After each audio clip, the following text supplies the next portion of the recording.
Bonjour, je suis Nicole Meersman, formatrice chez SD Works. Et j'ai le plaisir de vous présenter l'accord sectoriel de la Commission paritaire 116 pour les ouvriers de l'industrie chimique. Cet accord vaut pour 2019 et 2020. Et voici les sujets sur lesquels les partenaires sociaux se sont mis d'accord. Le pouvoir d'achat, l'augmentation de 1,1% de la norme salariale, la fin de carrière, où on pense directement au régime de chômage avec complément d'entreprise, l'équilibre vie privée et vie professionnelle, les formations, encore le fonds social. Tout d'abord, le pouvoir d'achat. Il y aura une augmentation du taux horaire brut minimum de départ et du taux horaire brut minimum à partir de 12 mois d'ancienneté de 0,12 €. Et ce, à partir du 1er juillet 2019. À partir de 2020, une deuxième augmentation pour les deux, le taux horaire de départ et le taux horaire pour 12 mois d'ancienneté, une deuxième augmentation de 0,08 €. À partir de janvier 2020, le travail d'étudiant, il y aura de toute façon toujours un horaire brut minimum de 11,65.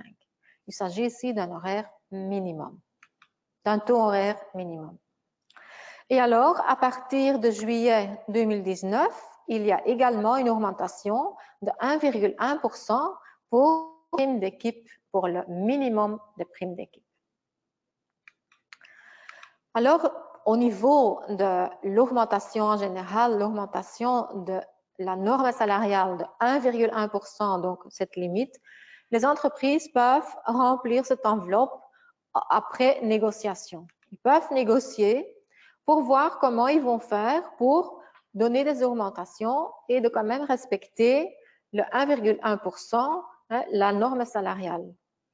S'il n'y a pas d'accord, alors évidemment, à partir du 1er janvier 2020, les entreprises vont de toute façon devoir augmenter les salaires payés effectivement avec 1,1%.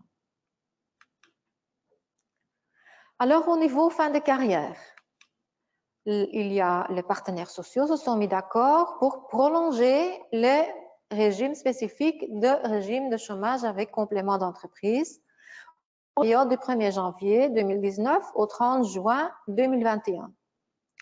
Alors, il s'agit de travailleurs qui remplissent aux conditions des métiers lourds système générique. Eux, ils vont pouvoir partir en RCC à l'âge de 59 ans, à condition d'avoir un passé professionnel de 35 années. Les travailleurs qui remplissent les conditions de métier lourd, régime spécifique, il suffira pour ces gens-là d'avoir 33 années de carrière professionnelle pour pouvoir partir en RCC à 59 ans. Et également, les travailleurs avec une très longue carrière, donc déjà au moins minimum 40 ans, ils vont aussi pouvoir partir encore à l'âge de 59 ans en régime de chômage avec complément d'entreprise. Alors, l'équilibre vie privée, vie professionnelle. Là également, les partenaires sociaux ont décidé de prolonger les mesures dans l'accord sectoriel, c'est-à-dire que à partir du 1er janvier 2019 au 31 décembre 2020, les travailleurs vont pouvoir bénéficier des mesures spécifiques déterminées par le Conseil national de l'emploi. C'est-à-dire, normalement, en prenant un emploi fin de carrière, il faut avoir 60 ans avant de pouvoir toucher des allocations de l'ONEM. Ici, dans le cadre de métiers lourds ou de longue carrière, il sera possible de prendre un emploi fin de carrière à 1/5e temps et déjà de bénéficier d'allocations à partir de 55 ans. Si le travailleur préfère prendre son emploi fin de carrière à mi-temps, alors il va devoir attendre l'âge de 57 ans avant de pouvoir toucher des allocations. En plus, au niveau du crédit temps motivé, pour 2019 et 2020, il sera possible pour les travailleurs de prendre ce crédit temps motivé pour raison soins formation à temps plein ou à mi-temps. C'est-à-dire pour le motif soins, ce sera 51 mois, dont éventuellement 36 mois pour le motif formation. En plus, il sera possible de demander aussi un emploi fin de carrière sans allocation. C'est prévu pour qui? C'est pour les travailleurs à partir de l'âge de 50 ans. Il va pouvoir demander ça à condition d'avoir une carrière professionnelle de minimum 28 ans. Et limitation dans l'exécution de cette façon de faire du emploi fin de carrière, 1 jour par semaine ou 2 demi-jours par semaine, ça c'est une possibilité. Et en dernier, encore une mesure complémentaire, fin de carrière, d'où? Cet emploi fin de carrière n'a rien à voir avec l'emploi fin de carrière de créditant. Parce qu'ici, dans cet emploi fin de carrière, d'où il n'y a pas d'allocation de l'ONEM.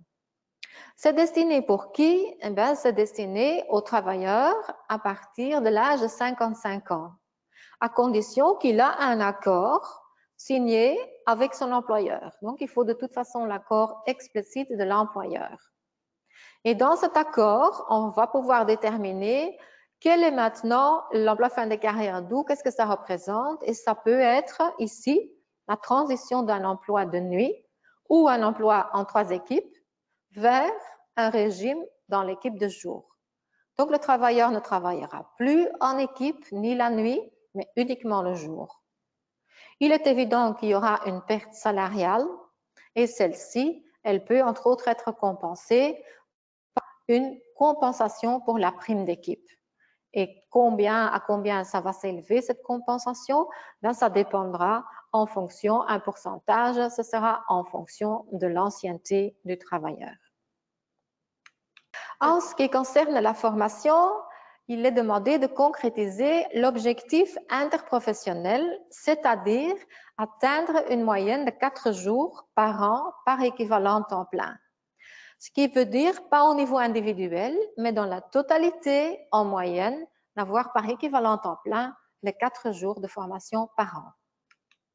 Et en dernier lieu, des nouvelles du Fonds social, là, l'allocation de chômage complémentaire, à partir du 1er juillet 2019, sera augmentée jusqu'à 11 € par jour de chômage temporaire. Et l'allocation à charge de l'employeur en cas d'un licenciement pour motif économique ou technique s'élèvera après 1 année de prestation. Donc, le travailleur qui est déjà chez vous durant au moins 1 an, il recevra une allocation de 70 €.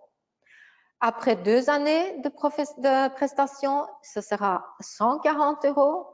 Et après 5 années de prestation, l'allocation à charge de l'employeur sera 200 €.